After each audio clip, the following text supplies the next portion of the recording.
दो चीजें हैं, जरा विचार करिएगा। भगवान के मंदिर, शंकर भगवान के मंदिर में लोग जल चढ़ाने के लिए जाते हैं। शिव जी के मंदिर में लोग जल चढ़ाने जाते हैं। आप लोग जाते हैं कि नहीं जाते? जम के तो बोलो, जाते हैं। ठीक है।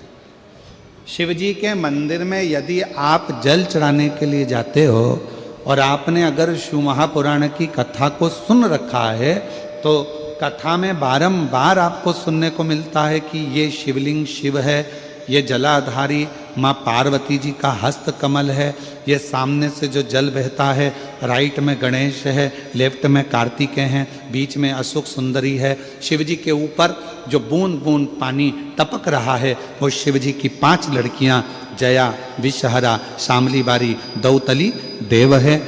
ये सारा पूरा की पूरा स्थान शिव जी के सामने से जहाँ से जल बहकर जमीन पर आकर नीचे जाता है वहाँ पर 33 कोटि देवता विराजमान हैं। शिव जी की पिंडी पे से जल गिरकर जब नीचे की ओर आता है और जो मोटे भाग से जल नीचे आता है वहाँ पर सारी 64 योगिनियाँ हैं, सारी देवियाँ विराजमान हैं। अब जो समझ गया वो शिव मंदिर में जाकर ना गणेश जी को ढूंढता है, ना कार्तिकेय को ढूंढता है, ना पार्वती को ढूंढता है। ढूंढेगा क्या? जम के बोलो जरा। नहीं, ना वो कार्तिकेय को ढूंढ रहा है, ना वो श्री गणेश जी को ढूंढ रहा है, ना वो पार्वती को ढूंढ रहा। अब जिसके दिल में ही शिव नहीं बसा है, जो भगवान शंकर को जान ही नहीं पाया, वो मंदिर में जाकर क्या करता है? 1 लोटा पानी लेगा, शंकर जी पे भी चढ़ा देगा, उसी पानी में से गणेश जी को भी चढ़ा देगा, उसी पानी में से पार्वती जी को भी चढ़ा देगा, उसी पानी में से कार्तिकेय जी को भी चढ़ा देगा।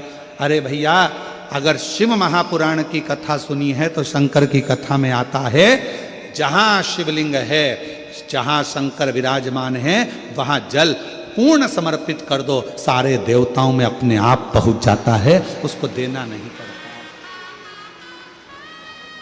उसको पहुंचाना नहीं पड़ता।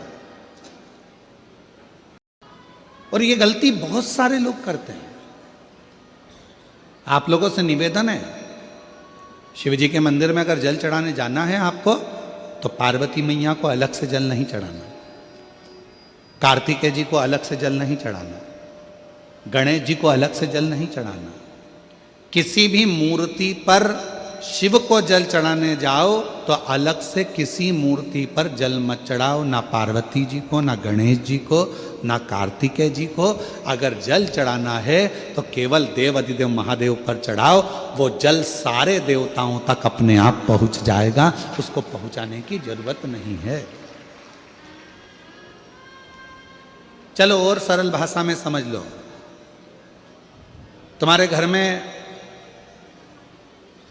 तुलसी का पौधा है? हाथ उठाओ जरा, किस किस के यहाँ? सब लोग रख लो। अब ठीक है, रखो। तुलसी के पौधे में पानी कौन कौन देता है? सब देते हो? ठीक है। पत्ते पे देते हो क्या? नहीं। डाली पर देते हो क्या? नहीं। मंजरी पर देते हो क्या? तुलसी में पानी कहाँ दिया जाता है? तुलसी की जड़ में। जड़ में पानी दे दिया तो वो तुलसी के पत्ते पत्ते में पानी पहुंच जाता है, मंजरी में पानी पहुंच जाता है, वृक्ष की जड़ में पानी दे दिया तो वो पानी सब दूर फल में, फूल में, डाली में, पत्ती में, सब जगह पर वो पानी पहुंच जाता है। उसी तरह जैसे जल जड़ में दिया जाता है, पानी जड़ में दिया जाता है तो वो सब जगह पहुंच जाता है। उसी तरह शिव मंदिर में केवल शंकर भगवान पर जल चढ़ाया जाता है तो वो सब देवताओं तक पहुंच जाता है,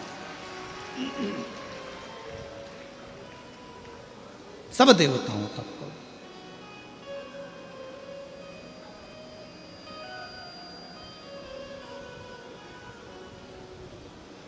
और शंभु शरणे पड़ी मांगू घड़ी रे घड़ी, दुख काटो दया करी दर्शन आपो शंभु शरण पड़ी मांगो घड़ी रे घड़ी दुख काटो दया करीने दर्शन आपो शंभु शरण पड़ी मांगो घड़ी रे घड़ी दुख काटो दया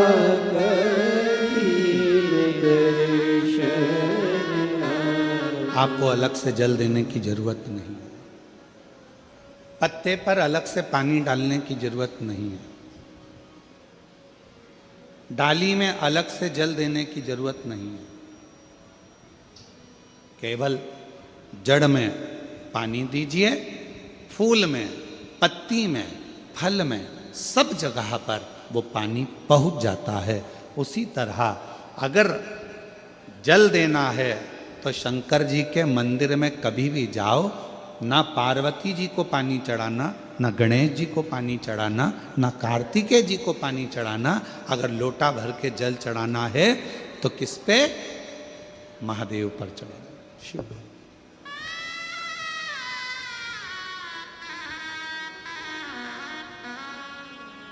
गलती तो नहीं करोगे?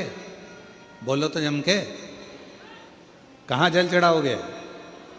शिव जी पर। अब कई लोग पार्वती जी कपड़े पहनी है, वस्त्र पहनी है, तो भी पानी चढ़ा के चले जाते हैं। गणेश जी वस्त्र पहने हैं तो भी लोग पानी चढ़ा के चले जाते हैं। कार्तिकेय जी वस्त्र पहने हैं तो भी लोग पानी चढ़ा देते हैं। ये ठीक नहीं। शिव महापुराण में सीधी सीधी बात करी है, सारी समस्या का हल एक लोटा जल। अब जल कितना लेकर गई हो मंदिर के लिए? जम के बोलो, एक लोटा। अब सियोर वाला महाराज कह रहा है कि एक लोटा जल सारी समस्या का हल। तुम जल चढ़ाते चढ़ाते इतने दिन हो गए, तुम्हारी समस्या का हल क्यों नहीं हुआ? क्यों? क्योंकि तुम पूरा एक लोटा जल शिव जी को दे ही नहीं पा रही हो। आधा जल इधर चढ़ा दूं, आधा उधर चढ़ा दूं, आधा उधर चढ़ा दूं, आधा इधर चढ़ा दूं, तो तुम्हारा तो कहावत ही आदि हो गई कि आधा लोटा जल। तुम्हारी तो कहावत ही आदि हो गई।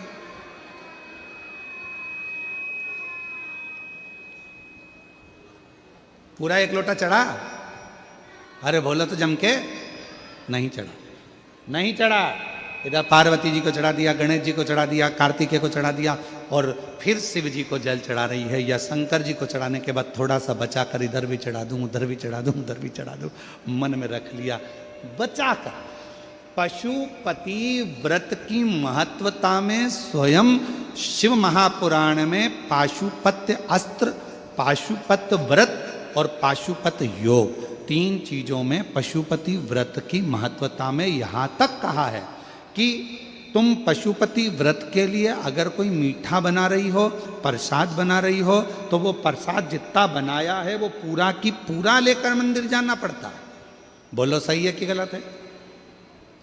कढ़ैया में, भगोनी में जितना प्रसाद, हलवा बनाया, खीर बनाई, जितनी बनाई है सब लेकर जाओ, छोड़कर नहीं जा सकते। अगर आधा प्रसाद कढ़ैया में छोड़ दिया और आधा लेकर गए हो तो प्रसाद के दो हिस्से हो गए। भगवान पशुपति व्रत को स्वीकार नहीं करेगा, वो स्वीकार नहीं है। बनाओ उतना जितना मंदिर में लेकर जाना है, बनाओ उतना जितना परमात्मा के दरवाजे पर लेकर जाना है। अब हमने क्या करा, बना थोड़ा ज्यादा लिया, आधा रख दिया घर वालों के लिए, बच्चे खा लेंगे इसमें से, पति को दे दूंगी इसमें से, और आधा प्रसाद ले गई मंदिर, मंदिर में ले जाके 3 हिस्से कर दिए। अब विचार करना, मंदिर में ले जाने से पहले प्रसाद के 2 हिस्से हो गए, आधा तो तूने घर में छोड़ दिया, आधा मंदिर में लेकर चली गई, फिर वहां पर जाकर 3 हिस्से हो गए, तो कुल मिला के हो गए 5 हिस्से। तो मतलब ही क्या हुआ फिर उस प्रसाद? और फिर क्या कर रही है, मैंने 4 बार पशुपति व्रत करा गुरुजी, पर ना जाने क्या ऐसा योग बना कि भगवान मेरी सुनता ही नहीं है।